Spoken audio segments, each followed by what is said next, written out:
All right. I hope all is well. I hope all is well as people join. A little bit of a different setting right now. So I'm at home in Louisiana.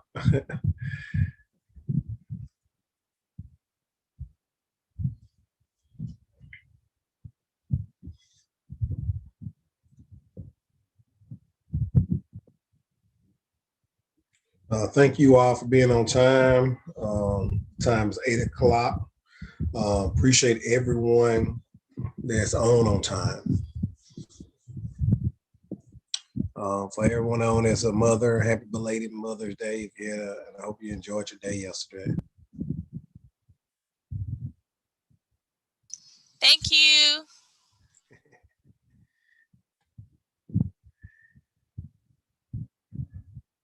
All right, we have a little bit of a treat tonight. I'm not gonna hold. I'm not gonna hold back. I guess I can start anyway. I did not. I didn't. I know the email traffic went out a couple times. I see reminders going out on that part. Still working through a good strategy technique to get everyone on board. I did not send a text message strategy out again tonight. In an effort to see, the difference. I'm kind of like gauging the market. Tonight, what we're going to talk about is pretty interesting. We're going to talk about a shift in mindset, a shift in mindset. And of course, if you have an alarm set on your calls to get on this call, I'm sure you already have a shift in mindset. You figure out what it takes to get on with these meetings and see what happens. And that's pretty much what we want to talk about tonight. I'm looking for a few more of the speakers to get on because I think it's just power in listening to the people's story. It gives a lot more validity when it comes from a person that's been there, done that.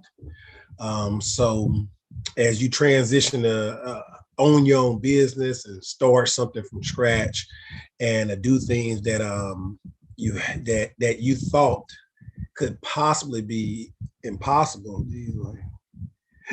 All right, gotcha. Hold on, y'all. Let me make some adjustment. All right, it sounds like I'm got wind in the background. Hold on.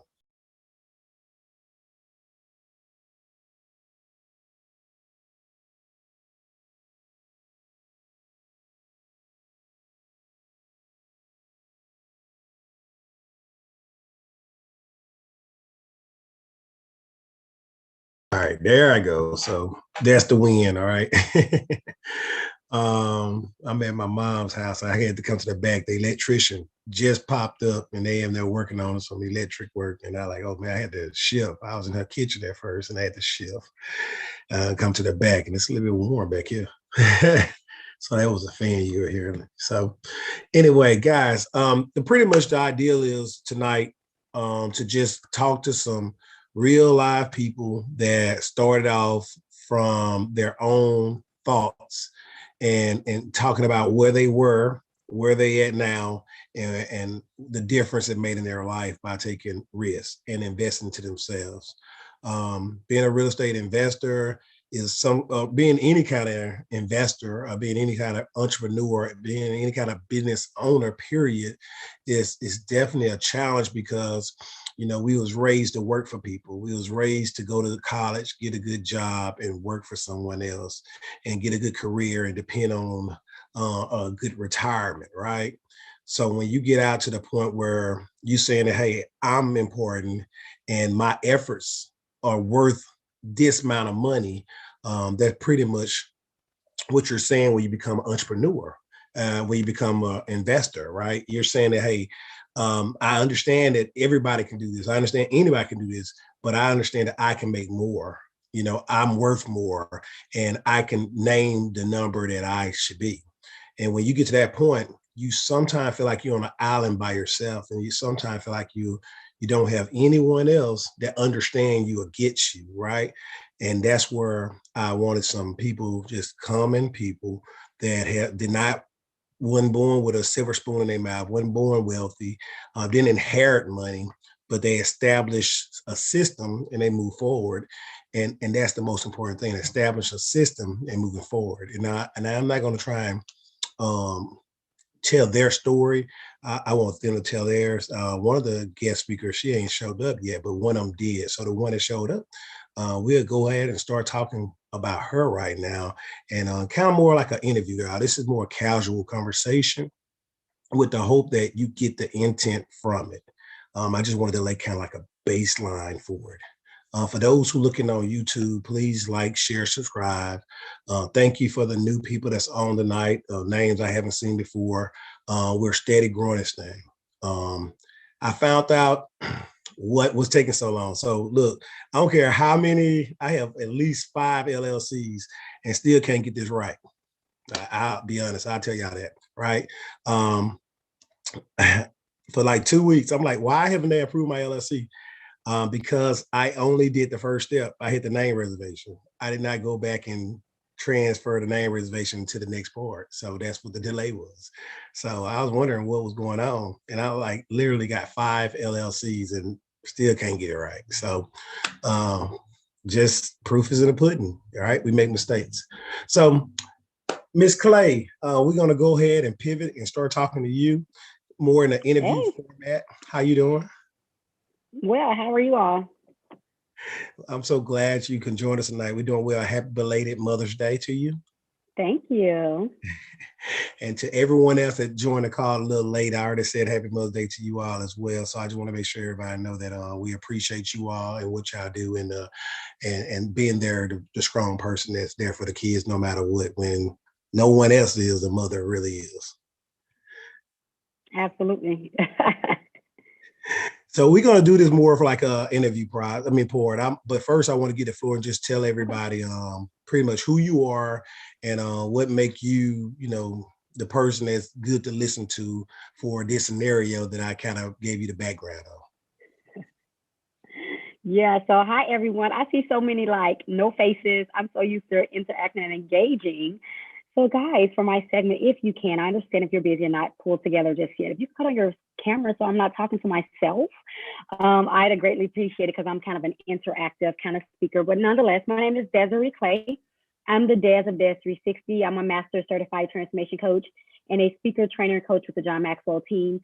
I am currently working primarily with wives, helping them to manage their lives so that they don't be in overwhelm and, experience burnout, and so that they can actually thrive in their everyday life without sacrificing themselves. However, I do also work with organizations and companies, schools and churches and other businesses to help them, see where their value lies within their organization. So that's the short version of who I am and what I do. Appreciate that information. Yeah. Now, thank you, Antoine, for cutting on your camera. I saw your camera come on. Thank you. You muted. You're muted. I can't hear you, but I can see you. That's a little better.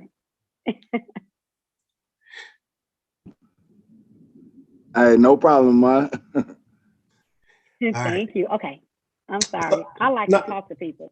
Now, guys, for everyone, she's asking you to unmute. You can put your camera on if you want. I'm trying to control the. Some of us have bad hair days. Hair salons are closed. Girl, don't put on a hat. Girl, put on a hat or a cute wrap, honey. I understand. No, I get it. Mr. So iPhone man, for putting on your camera too. Your name isn't up there. He's iPhone. I know. Okay, I'm sorry. This is your meeting. Let me stop conducting like it's mine. Go ahead. No. Feel free. I mean, we like the family environment. We want this open, and we wanted to be feeling free to everybody just discuss and talk and ask questions. Okay. This is a real estate call. However, I believe in, for the most part, everyone have a story to tell, and the goal is to get people to tell their stories to motivate others to get started, and to let everybody know we didn't go on the same land. So, what did you do before you started this, Ms. Clay? Before you started your working this business? Yeah. So I was. Where do you want me to start? I've had a couple of career changes. So right after college, I actually worked as an educator. I taught in Louisiana. I graduated from Grambling State, and I had my master's at Louisiana Tech, and then I went on to Chicago State for my +30 in substance abuse education. And so I started off teaching in Louisiana for about 2 years, and then I moved back to Chicago because my parents were divorcing. So I went back home, help with my siblings. And upon my arrival there, it was really challenging to find a job because I had to like quickly, leave Louisiana. So when I got there, I actually started working with my church, helping them to build out their nonprofit, which is huge right now in Chicago. I was there with the foundation of that. And so that's what I did. And then I also left there because I was over the crib. Let me just tell y'all. Let me mention I'm from the south side of Chicago. So I kind of go in and out of professionalism. I got about 10% hood still left. So just stay with me, okay? So I couldn't stay at the crib because I just was over it, which is the reason why I left in the first place. And so from there, I ended up coming to Houston, the Houston area where I am now. Of course, jobs is always something challenging to find. I don't care how many degrees you have. If you don't have something lined up, it just doesn't really kind of work like that. So nonetheless, I started working for Child Protective Services while I attained my teaching license here in Texas. And so that was about a year for Child Protective Services. And then I taught for Houston ISD for about 2 to 3 years. And then I quit. And that's where my journey kind of started with entrepreneurship. And tell us about what's some of the things that happened with that transition? I know that you was, working a consistent job was job security, correct? Yeah. And then yeah, absolutely. And I have a child. You know what I'm saying? And at the time I was single. And so, I had been married and divorced. So let me say that. So I was single then. And so it was just a lot of different things going on. Of course, you're always worried about, where the next meal gonna come from, where you're gonna live, and all the things that you have to take care of as an adult. And so then with my daughter, that's an extra mouth to feed. And so it was a lot of risk that I took. It was a lot of unknowns that I had to face. But the thing about your comfort zone is nothing that you want out of life it lives in your comfort zone. And so I learned to master my mindset real early on and push myself beyond what I could see so I could seize what I wanted. Awesome. Now that, you just said a whole lot of stuff. That mindset and you had to go a little above and beyond in the risk and the security and understanding you had to feed your family, right? Absolutely.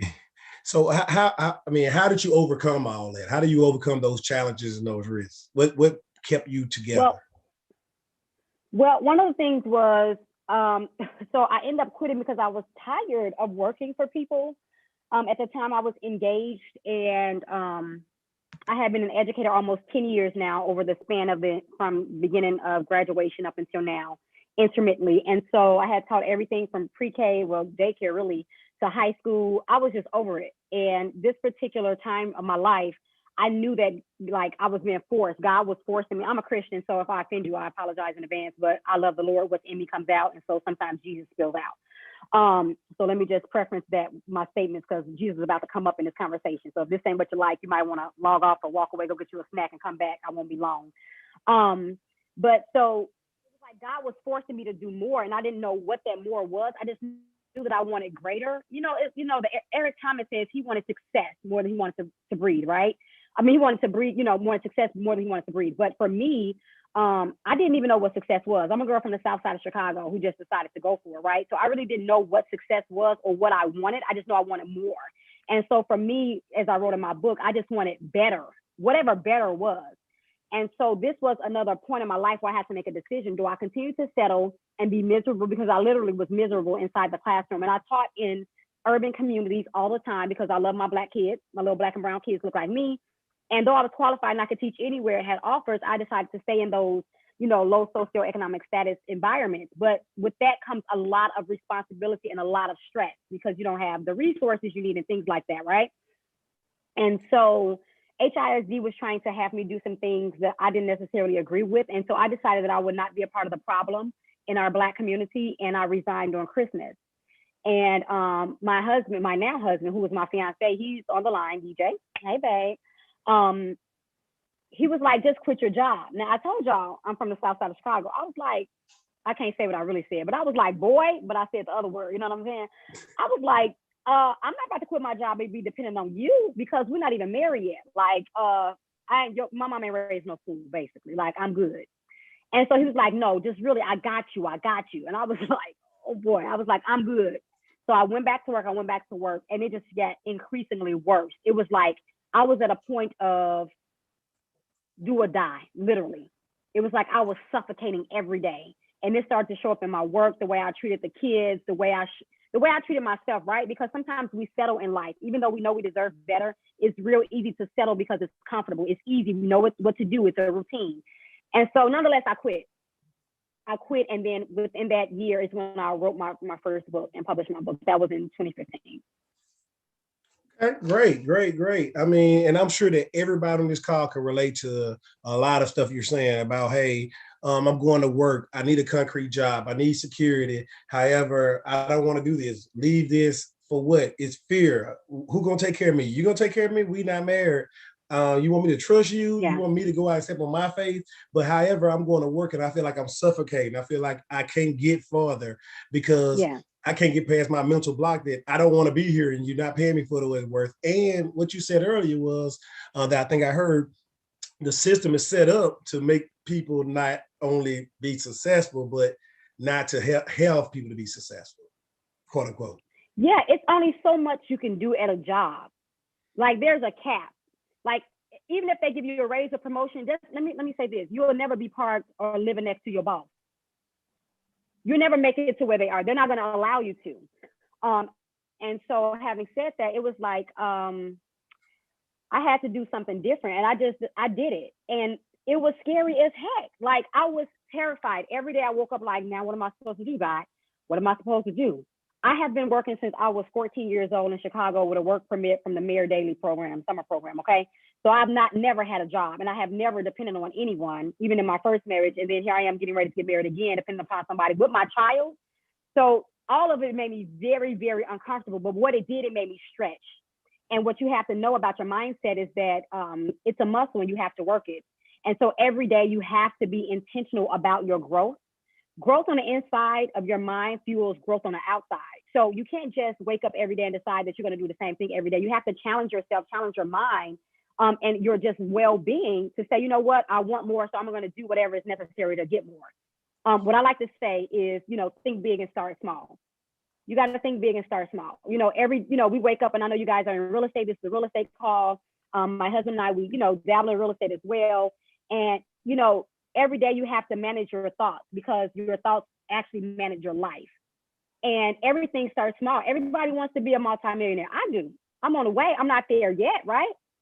But the reality is I have to start at $1. We all want to flip properties, but you might need to start at wholesaling. You know what I mean? And so you just have to figure out what it is that you need to do. Think big. The Bible tells us to be extravagant, ask for anything, ask for the moon. That's what the Bible tells us, okay? And so having said that, it's like, yeah, you can ask for this big thing, but you have to understand that there's a process before the prize. And oftentimes we just want the prize, but what we need to be doing is fall in love with the process, and then the prize will automatically come. So if you do what's necessary to get what you want, you'll automatically by default get that thing that you wanted even greater. However, if you settle for less, then you get even less than that. I love it. That's my tangent. Love it. What's the name of your book? Share the name of your book. Oh, it's called Beautiful Like a Flower, a true story of trial and triumph. And don't be dismayed about the name because there's some lessons in there. Let me tell you. Don't let the name fool you. So you might want to go grab your little copy or something. Give us a little snippet of what's the book about. Yeah, so Beautiful Like a Flower is my story growing up on the south side of Chicago. So, I did things that any inner city teen girl would do. You know what I'm saying? I dated the dope boys. I ain't talking about the ones on the street. I'm talking about the ones that you didn't see, okay? I had abortions. I was molested, low self-esteem, prostituted myself. And before y'all start judging me, prostitution is merely just meaning that you're exchanging sexual favors or acts in hopes of getting something in financial gain. So while y'all up here laying with these chicks and chicks you laying with these guys and you getting your rent paid and he buying my shoes and he getting my hair did, yeah, you're prostituting yourself. So let's just call a thing a thing. So that's essentially what I was doing. And so growing up on the south side of Chicago, I wasn't necessarily equipped for life per se, at least not in the way that I prepare my child now. I learned through experiences. And so, it was a game of survival, fight to the finish. And I just knew that what I saw around me, I was like, this is not my life. Like, I cannot do. Now, it doesn't mean that I didn't do those things that I saw. Yeah, I didn't smoke some, I didn't drink something, did all of that. However, again, as the Bible tells us that God will deliver us from the snare of the enemy, which means that it's not that you won't get caught in the snare. It simply means that he will deliver you from it. So I was one of the ones that I got pulled out of all the stuff that I was a part of. And, just surviving, making it out to Grambling State University, and then finding that I was facing some of the same problems again, because the problem was not the environment solely. Part of the problem was that I was taking me with me. And so that's probably what some of you are facing. You try to move, you relocate, you change jobs, you change booze, you change babes, you got a new baby mama, new baby daddy, you're moving with your mama, you move with your auntie, you moving across the country, you go out of town to visit, you think things will be better. But as long as you have you with you and you've not fixed yourself, then inevitably you'll find yourself facing the same thing again. Awesome. Now we're gonna put a pin right there where you at with taking me with me. So many times we work a job, right? We go to this job for security, and then we find another job, and then we say, you know what, they pay a little bit more, but we ain't changed nothing about us. We just seen it's another opportunity. We jumped the fence. We work for them for a little while, and we happy with the paycheck, but we haven't changed our mindset. And we say, okay, I'm looking for another job because got tired of it, kind of, sort of, right? Yeah, but here's the thing too about a paycheck. Oftentimes what I find happening in people that are not financially educated is that, we get a better paying job, but then we raise our expenses too. So you got this new job, it's paying you $20,000 more, and then you go buy another car. Now your car note went from $200 to $800 and you balling. No, now you're making the same amount of money because the amount of money you're spending is the same thing. So it's all about mindset, it's perspective. If you're going to go and, exchange time for money, then at least make it worth your while. If you're going to go somewhere where it's going to pay you $20,000 more, what are you going to do with that extra $20,000? Well, you can go buy your property, right? Get some residual income coming in, perhaps loan your money out to another real investor, right? So that they can at least invest your money. You can make money while you sleep. So there's a lot of different ways to make money in real estate and things like that. And it really is all about mindset. It's about perspective. So and there's a lot of gems right there in itself, because guys, again, for those who just now joining the call or have joined the call over time, the last 3 weeks we have been trying to give presentations of similar things that you probably gonna have to have in place. Not saying that what we have is in place, that's what you need, but we give you examples of stuff that you can use, because it's so many programs out there, so many ideas out there, so many concepts out there, right? Tonight is about mindset. We want to shift your mindset. And what I did, I asked the young lady, Ms. Clay, to come on and talk about, she's an entrepreneur, she write books, she stopped a secure job to live her dreams and get paid a check that she want to get paid. She don't only write books, she also is a guest speaker places, she do seminars, she do a lot of other things that I probably can't name all of them. However, she stopped working for a check and started getting paid the check that she desired because she stepped out. And she changed her mindset and started making money off of better, I want to say consistent movements, consistent efforts, purpose-driven efforts, right? So the reason it's the small things every day. It's the small things. So just to say exactly what you're saying, it's the small things consistently done over time that gets you the rhythm. And that's why I say think big, start small. I know you want, a brick and mortar for those of you who want a business, whatever that business is, right? We think we're supposed to go out and purchase a property and then we bang it. It doesn't happen like that. But what you can do is start, owning your property, the name, securing the property, making sure you start building your clientele even before the business is a business. Maybe start online, because brick and mortars are like, yeah, you need them, but not really anymore. So there's a lot of creative ways to run businesses now. And so if you just start to think big, like this is the ultimate goal, but start small and start making sure you have your systems in place. Because here's the thing, you don't rise to the level of your goals, you fall to the level of your system. And so if you don't have systems in place for everything that you want to do, your goals become for naught anyway. Oh, I love that one. If you don't fall to the levels of your systems. I love it. Y'all, I take notes. I'm sorry. I take notes. I mean, my notes may be all over the place and nobody can read. Yeah. That's all right. They for you. As long as you can read them. Watch the replay and miss what and catch up what you missed. Yeah. Guys, I want to bring something home, right? This is a real estate call, but the things she's saying, she's an entrepreneur that does book writing and motivational speaking and other avenues with nonprofits and everything else. But she's telling you the same thing that we doing in real estate: creative ways of doing things, build a client list, be consistent, follow the plan, have a purpose, have a system, right? And following it.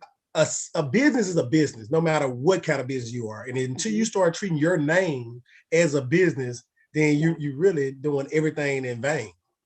You fall in trap. Success leaves footprints. So if you know someone successful, know someone who's doing these guys are in here every week, like dropping jewels and gems that, you have to pay for. I know my husband and I have invested thousands of dollars in real estate and financial education. Ridiculous, right? And some of the stuff they're teaching, and y'all doing this for free? I get paid for stuff like this now. But, because my husband's on the team, I showed up here for free tonight. Well, it ain't for free. He'll pay me later. Thank you, David. Thank you, David. You better thank him. Because I was like, right now, tonight? Okay. Yeah, but seriously, no. But, seriously, you have to make sure you have those things in place. Let me tell y'all, I run a nonprofit organization for a celebrity, a major celebrity, okay, a legend. What I do for her is no different than what I do for myself. It's a system. You have to have the systems in place.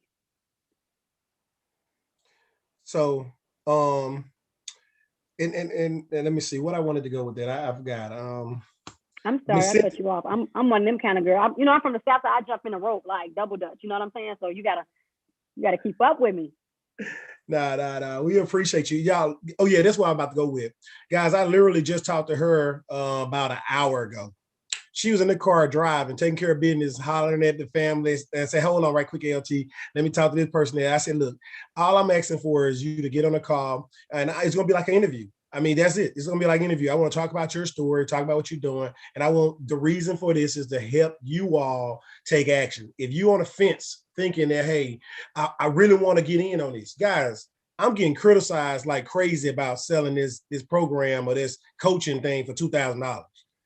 I'm getting criticized. They said it's too cheap, that's too easy, and they're gonna make money forever, and you're wrong. But it's not about the money for me.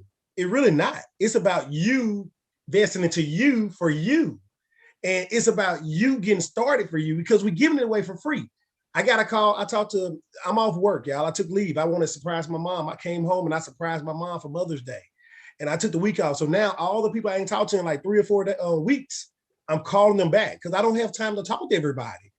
But I'm willing to get on this call for free and give out as much information and bring other people that got clout to this call to give you knowledge for free on Mondays. And we're going to continue to do that. The $2,000 is not about LT making any money. It's about you investing into yourself and getting an extra opportunity to talk to LT and Joe and Jamila and anybody else that got knowledge, and to pool your knowledge together so you have a support team and start moving forward with something in place, a system in place of people that know stuff that already has some experience, right? We don't know everything, but guess what? I promise you this. I have made several investments in several different companies that I have a big network of people that when I don't have the answer, guess who do? They do. And I can go to them, right? And I can say, hey, you got a question. Maybe I can't answer it. I got somebody else that can. I got that's what it's about. It's about being able to, not know it all, but be resourceful enough to find the answers through someone else. Because I don't know it all. I'm on calls, masterminds myself. I'm a part of masterminds. I still get coaching. I have mentors that I, pay into and things like that. And it's not $2,000. I wish it was $2,000.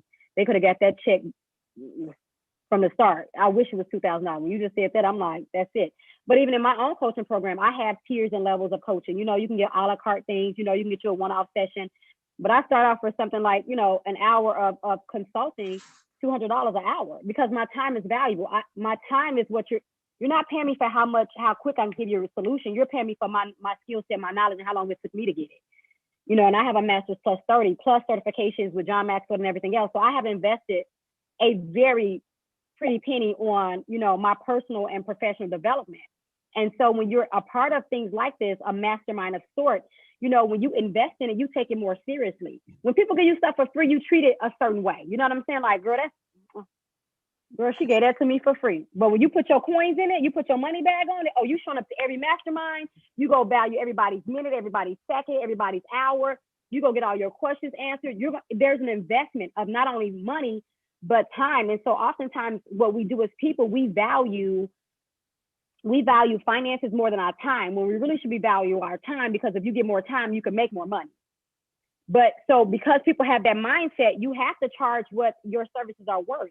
And so not everything is, you know, a free thing. Like right now, they're transitioning from what we say from free to fee, because it's necessary. It's necessary. And so those of you who it is a fit for, then you will invest in it. And I tell people all the time, you know, I work with a full gambit of people. My heart and my passion is for wives, because I'm a wife 2 times over. I was married, divorced, and married again. This time, it's the final time I got the right guy. Hello, somebody. Let's go. And so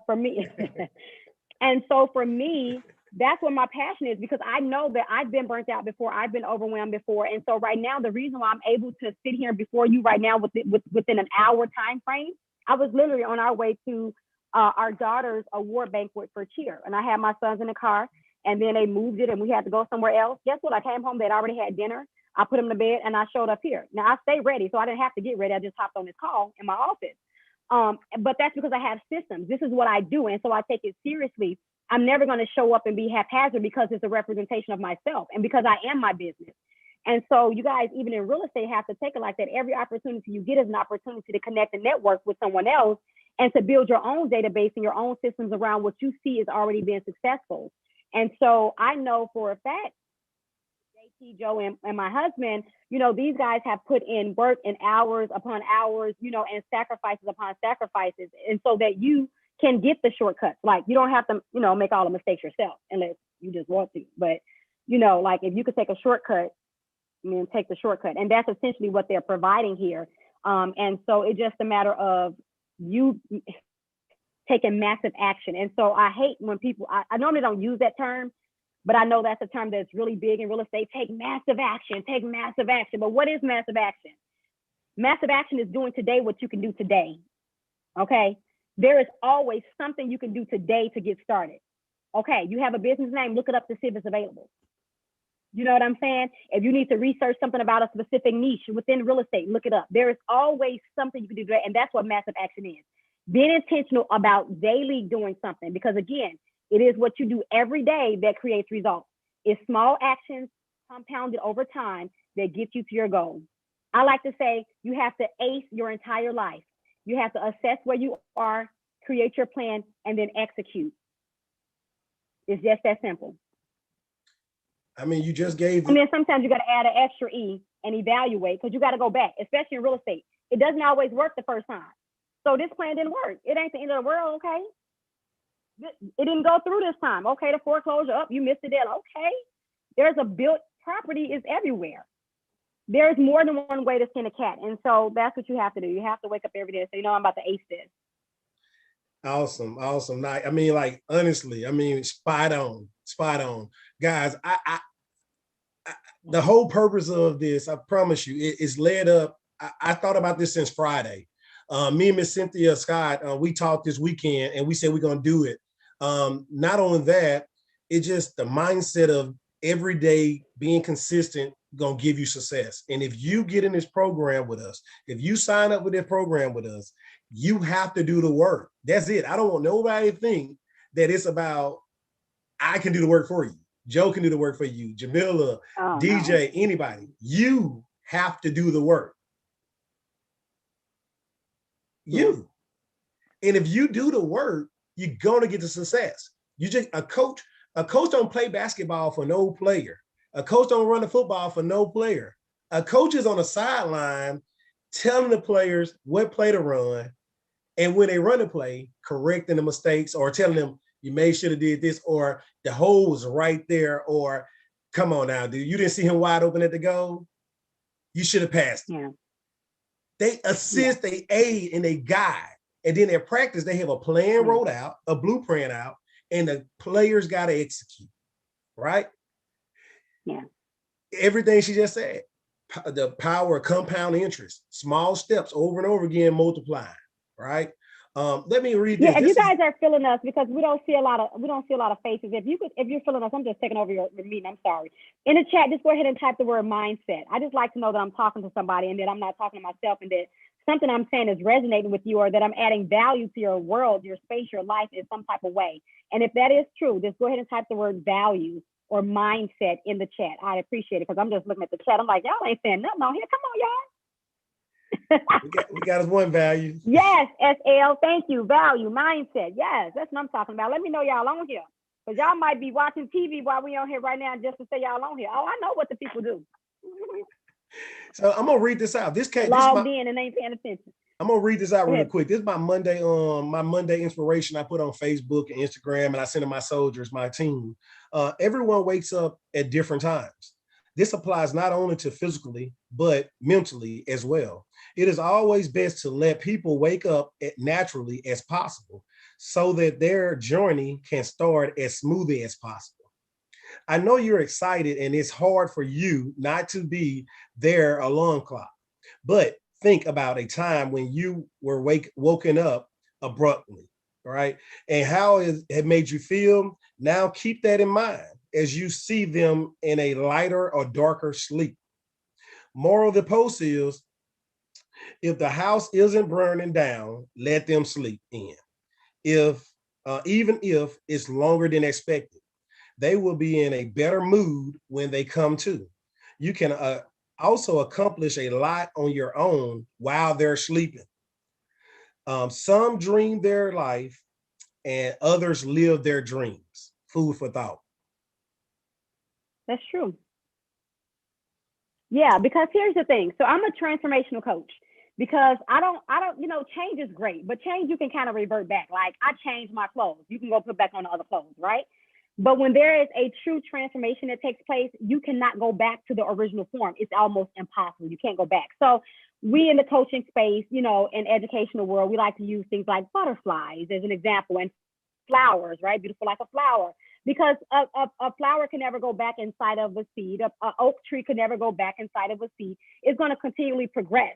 And as a matter of fact, the thing that I love about a flower, a plant, or a tree, the thing that I love about them, as opposed to what we are as humans, is that it does not ask for permission to grow. We are the only species that God has created that asks for permission to grow. We talk to our homegirls, we talk to our homeboys, we got to ask our mom and them, we got to see if my grandma gonna be okay with me leaving, because I've been here my whole life and I don't know what she's gonna do. She gonna do what she was doing before you were born, because you way less than a quarter of her age. And there, of course, are certain situations that warrant you to stay where you are. However, this should not impede upon your progress. So stop asking for permission to grow and to change. The other thing I want to say to what you said is that you have to know yourself to grow yourself. Oftentimes we can't grow because we're not even in tune with ourselves. We've not self-reflected. We don't even know what we like. If somebody asks you, what's your favorite food? It's like, I just like to eat. No, but you must have a favorite. If there is something that you eat every day, like you could eat it every day. What's your favorite color? I love the rainbow. The rainbow represents the promises of God. I like them all. You know what I'm saying? And then, of course, I'm using those small rudimentary things just to make the point that I'm making. However, you have to be in tune with yourself. You have to know when you're going into this real estate space, am I made for this? Am I equipped for this? And if I'm not, am I willing to do what's necessary to get what I want? Because transformation is a journey. You're on a journey. You are always becoming, or at least you should be becoming. I'm still becoming. I have a coach. I have mentors. And so I still have not even reached who I'm going to be yet. I look forward to seeing me when I'm there. I was on the cover of a magazine today, dropped today. I Am Queen magazine. That's just the beginning for me. Yay, congratulations. I'm like, yes, let's go. My husband's like, sit in it, Dan, sit in it. Just enjoy this moment. Like, it just dropped today. Like, you're already moved on from it. I moved on. I'm over it. Like, what's next? Let's go. And so for me, it's always more. And it's not a sense of greed. It's a sense of living the best life that I can live and being able to provide the legacy for my children and my children's children. Because what you do today provides the legs to your legacy. What are you going to do in order to leave a legacy? And legacy is not just financial things. What are you going to teach your kids with them looking at you if you have children, your nieces, your nephews, the students that you teach? They're all watching you. You are a billboard. Most of who I am today is attributed to the teachers that they didn't even know I was watching them. When I have interviews and I'm talking about, they're like, you remember that? I remember those things because I didn't have anyone speaking to me at home like that. And so your impact is way greater than just the monetary. Now, don't get it twisted. You need funds in order to do things. Okay, the Bible even tells us that money answereth all things. Okay, so let's be clear. You need money to make things happen. You need money for missions. And so if your mission is in life is to, I got to build my mama a house. I got to get out the hood. I got to, build this nonprofit. I have to make sure that my kids can be in karate. It can be something that the other people take for granted. Like you want to be able to pay for karate classes for your kids consistently without feeling like you have to sacrifice. And you want to be able to go to the practices too. That's major. Most people can't do that. You know what I'm saying?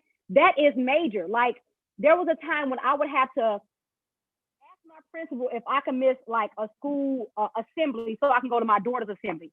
And she understood, I think, at her level, but it would break my heart to know that I was at these kids' assembly watching them putting their programs together, but I was missing my daughters and I would pick her up and she would have to try to explain to me what happened if it went well and it was boring. It was like a regular assembly. She was in karate and I had to miss a meet.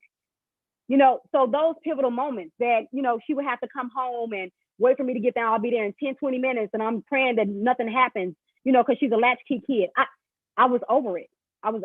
And in order for something to change in my tomorrow, I had to do something today. I'm loving it. I'm loving everything you said. I mean, you talked about her moment. You told me 15 minutes. I took over. You need me to get off here? No, this good. Is my thing right here. No. You are awesome. Stop me. Coach, time out. What is it? Tech or whatever. You better stop me. No. You said everything. You have to ask permission to be off work. I have to do this. I have to do that. My kids, I'm worried about. You said legacy. You say, hey, I'm doing this drive for them. It's not about me. It's for them. I'm just living my best life so that I can be free and work what I want to do instead of going to a job doing what somebody else want to do. You said from the get-go, the program that was set up was not set up for the kids to be successful. It was a program, but it wasn't the right one. You didn't agree with it. It was a struggle for you. Real estate. I'm about to make a real good connection. We're talking about my book, Beautiful Like a Flower, right? I wrote my book how many times? I want everybody in the chat to tell me how many times I wrote my book. But how many times do you think I wrote my book? And I'm waiting for an answer too. Yeah, that's me. I'm this twice. Husband, don't you respond? Okay. How many times did I write my book? 12. Oh no, it wasn't 12. Two. Somebody is smart enough to look at what my husband said. Babe, you told the answers. 3, 4. Okay. Going with the hubby. I know that's right. I wrote my book. Literally, I really wrote it twice because I republished it because I wasn't satisfied with the first manuscript. So I actually published it in 2015 and republished, I think, in 2019, I think it was. And I made it way better. It's like Beautiful Like a Flower on steroids. Anyway, and so literally, as I'm sitting here talking to you all, somebody on this call made a purchase. I didn't do anything. I didn't have to write the book when they made the purchase. The book is sitting there. It's the same thing in real estate. When you buy a property and you put a tenant in there, you don't have to do anything. When you're gonna get a cha-ching on your, I just made the notification go away. It just popped up, cha-ching, in my earbud. Like I got some money coming while I'm sitting here. Oh, I got money coming. It's the same thing as real estate. You do something one time and you do it right, it can continue to make money for you. That's getting beyond exchanging time for money. I'm not about to keep writing a book every time. I have workbooks. I have 1,000 things. I have whatever you need. I have it. If you want to know more about yourself, I can give you a disc assessment. Let's figure out who you really are, what you're really good at, what your strengths really are. Because what I do is I hire my weaknesses. And so real estate and this team that they're building isn't about doing everything great. It's about being in tune with who you are, knowing where you're going to need your help. So like for me, I'm not good at marketing. I don't care about none of that. Just put me on the camera just like this and I'm going to go. Let's get it. But all that social media stuff, let me tell you, I have to work at it every day. I promise you, it is like a thorn in my side because it is a necessary evil for my business. But if I can trade it, yeah, residual income. Exactly. That's what it is. You do something one time and let it keep making money for you. And so that's what it's about. You want to know about yourself? Let me know. I got stuff for and I don't have to redo it, y'all. I don't have to recreate it because iPhone, I'm picking on you again, iPhone said, let me find out about my strengths and weaknesses. I want to take a disc assessment. I don't have to go and create the disc assessment. I just send him an email. He paid me. I send him the email. Then we get on another call. I'll break it down and tell him what his strengths and weaknesses are. There you go. Bam. I have done nothing new. Nothing new. And so it's the same thing with this whole real estate business. If you get there and you fail, you're going to fail. I don't know if y'all knew that. You're going to fail. Did y'all catch that? You missed the lip piece, the last piece. Yeah, I would say that I apologize if I hurt anybody's feelings, because I'm telling you, you're going to fail. So I pause so that they can see my sincerity. But the key is to be sure that you fail forward. In other words, you're going to use that failure as an opportunity, because you never really just fail. You either learn, right? You're going to learn. So you're going to take that opportunity and say, okay, what did I do wrong? What can I correct? Where did I misstep? Always an opportunity. And so we like to call that, in the John Maxwell world, failing forward. You want to make sure you just fail forward, because in that sense, it's like, hey, it's cool. It's a part of, the creation process. It's a part of the becoming process. It's a part of making your millions that you want. First attempt in learning, fail. First attempt in learning. Yeah. You shouldn't have to learn that trick no more. Yeah. Look, look here. You're doing a great job. I appreciate you. Now I'm going to open the floor for everyone else. I just wanted to do this kind of like a casual interview process. The time is 9:47, 8:47, depending on where you at. And I want to open up to you all to ask questions. I mean, this purpose of this call is to get people mindset, the shift from, hey, the blaming. I'm comfortable with my job. I'm comfortable with what I'm doing. I don't want to invest in myself. I don't want to do it. No, we want you to shift and say that, hey, this person stepped out of a secure job. She stepped out of a secure situation. She said, hey, I have a fiance that I'm not married to that, he told me he got my back, and we're going to go ahead and make this commitment and move forward with it. Sure. You talking about scared. He held Was it it down. worth it? Was it worth it? He held it down. Yeah, it was worth it. He did. We still got married, so that means he did something right. Both of y'all did something right. Always on the side of right. So guys, I'm gonna open the floor for you all to ask some questions. Like I said, it's still I didn't have to tie much of it to real estate. She did it on her own, and I appreciate it for it, because this is a real estate call, and I don't want to go too far left from real estate, but I always like to pull it back. But I didn't have to with this young lady. She did it on her own. So what questions you have for Ms. Clay, Mrs. Clay? DJ, you can't ask no questions. DJ. Don't ask me no questions. Mute your phone. What's Diz 360? Oh my God, don't do that. It's my business. Now you stop it. Oh, well, now you can ask those type of questions. I'm sorry. I thought you were going to ask some questions you shouldn't be asking. Oh, Lord. No, so Diz 360, which is what he's referring to behind me, is my brand. My name is Diseree, but I'm from the hood and people mess it up. They be calling me Diseree. That ain't my name. It's Diseree. And so we just kind of shortened that thing when I was growing up, and it became Dez, D-E-Z. And so 360 is my business because it permits me to be me holistically. I don't have to pick and choose. I don't have to compromise myself, my belief systems, or my values. It's me being well-rounded as I am. I'm a wife, I'm a mom, I'm a Christian, I'm a speaker, I'm an author, I'm a coach, and so I don't have to compromise, because the world likes to tell you that you have to limit yourself. But 360 means I can take the limit off. And if you think about a circle, it's ever evolving, constantly and continuing. You don't know where to start and where it ends. And so it just represents the continuum of growth. So that's their 360. Antoine, you lost audio. Can y'all hear me still? Yeah, we can hear you. We can hear you. Okay, Antoine, I think you lost audio by yourself. He in Houston too, so y'all internet go up and down. You know what? I was about to say whatever, but you're not lying. No, you telling the truth. I didn't know it was a Houston thing. I thought we literally just got another modem. That's strange that that's even Houston. I'm not even kidding. Anyway, any question, guys, about anything, I'm available. You guys can ask me whatever questions you have regarding mindset, because that's what this call is about, obviously. I don't know what else you guys would want to ask. Well, I'll ask another question since they ain't asking. Yeah. Did you get where you go about blaming people or blaming yourself? Well, at first I used to blame people, because that's what you do. You blame your mom and them. You blame everybody, right? Like, can we be? I'm a realist, so if you wanted a fake answer, I can't give you that. That ain't me. I blamed everybody else at first, and then again, it was when I got to Grambling, I met myself. because there was no one else there but me. And then I had to realize it was based upon the decisions that I was made that was creating the outcomes that I received. And so if I wanted a different outcome, I needed to do something different. And everything started with me. And it didn't matter that, you know, my biological mom, you know, didn't do this or didn't do that, or I didn't know my father growing up, or that, you know, this person did that, or this friend did it. All of that became irrelevant when I started working and focusing on myself. That's when I saw true evolution and true transformation. I hope I answered your question. You did. And Brother Shannon got a question. Go ahead, Shannon.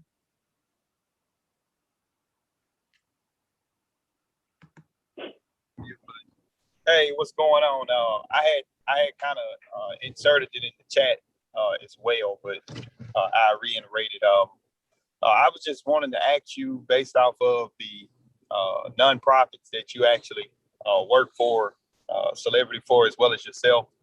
Do you have any pointers for the wife and myself for that? We just actually started a nonprofit of our own, and she's also inspiring to write a book here. Mm-hmm. I just think she actually needs to know the know-how of how to make that first step.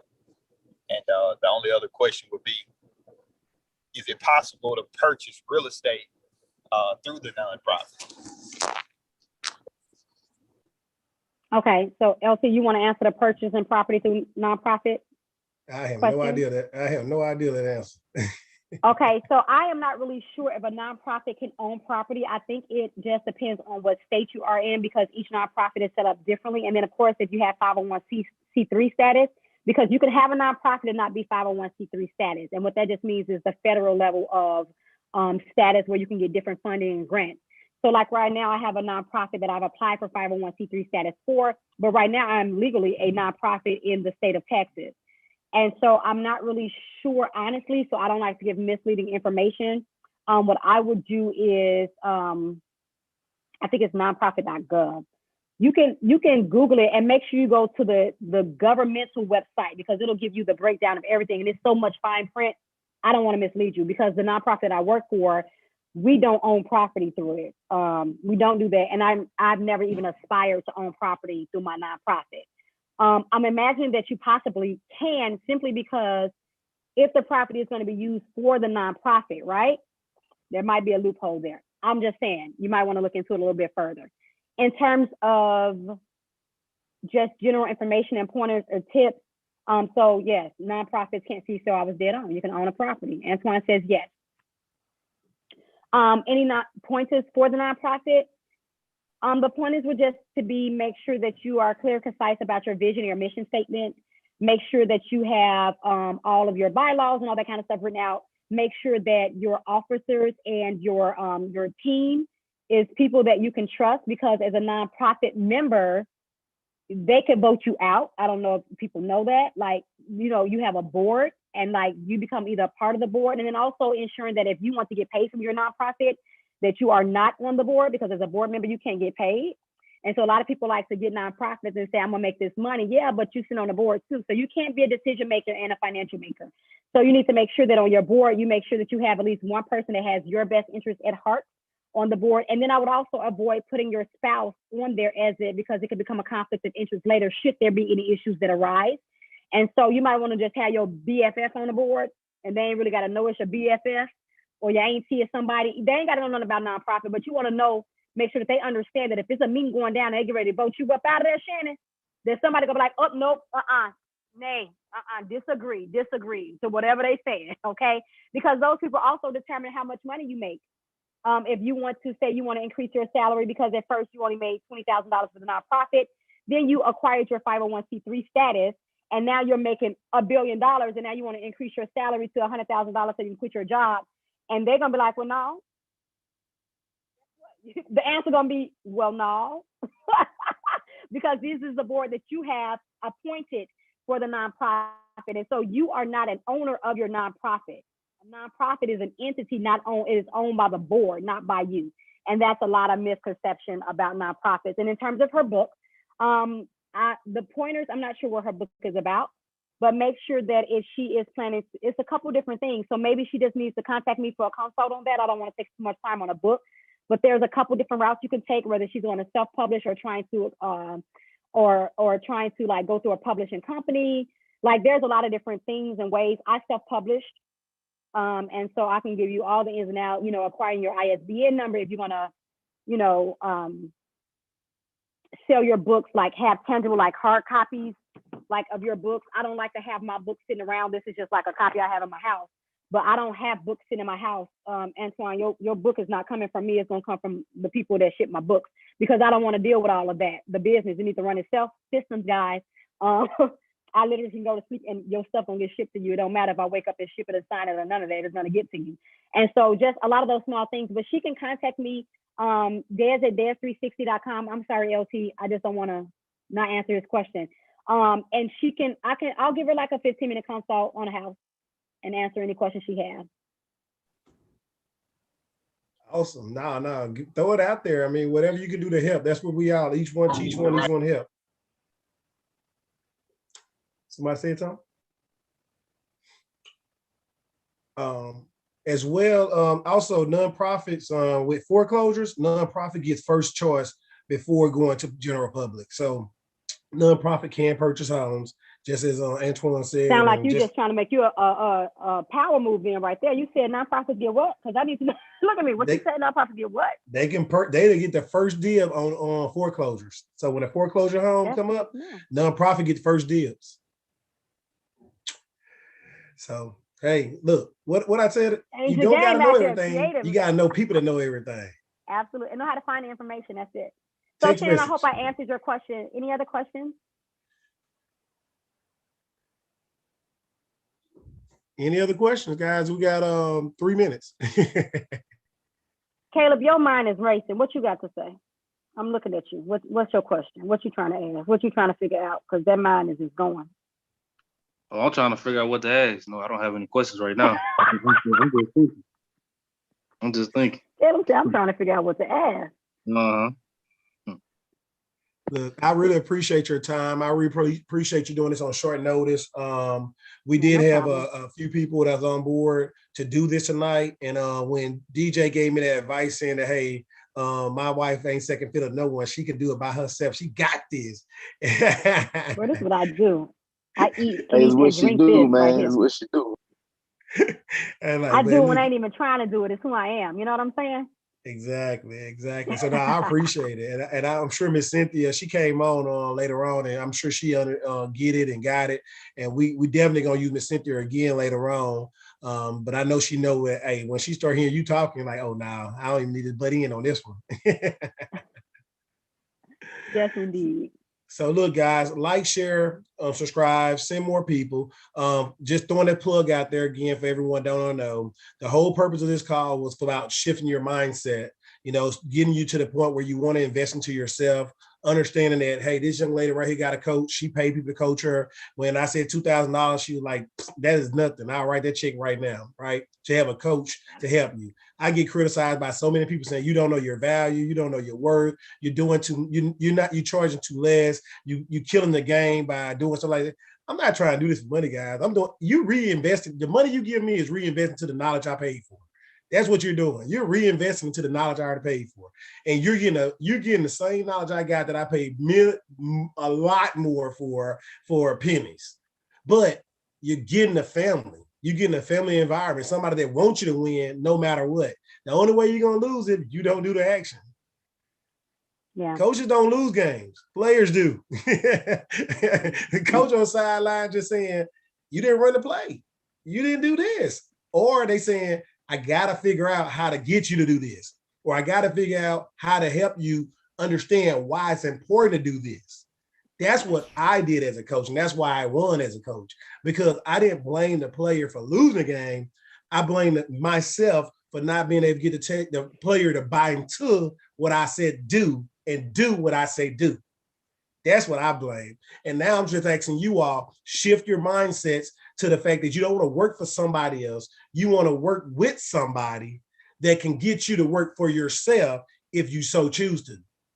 That's the goal. Financial independence, not to depend on me. It's so many people. I'm on Facebook, on people chats. They tell me, I'm tired of giving the game away for free. They don't listen and they go to somebody else to get paid.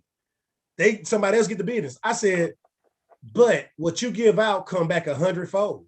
It ain't got to come back from that person. And 9 times out of 10, you gonna go and get a mistake by somebody else. You listen to me talk, you gonna go to somebody else and pay them for it. And then you gonna come back to me and say, I pay for a service and I didn't even get it. And then you'll come back and ask me to help you to get out of it. Usually happen that way, right? So listen, LT, I just wanted to leave in with one final thought before I hop off. I'm not sure how you normally do your close, but I need to hop off. But I just want you, I put my information in the chat. I hope that's okay. If somebody have any questions around mindset or anything, like just, shoot me over and let me know where you got my information from. So, you can get your little 15-minute consult if you want that. Now, I ain't saying everything else will be free, but I can get you 15 minutes if you have a specific questions or whatever, we can get done in 15 minutes, okay? But I want to just say this for people that are, really serious about working in real estate, especially like the pre-foreclosure space and, maybe you're working with, older geriatric people. I just want to let you know that, people don't know how much, they don't care how much you know until they know how much you care, right? And so this real estate business is helping people understand how much you really care about their situation.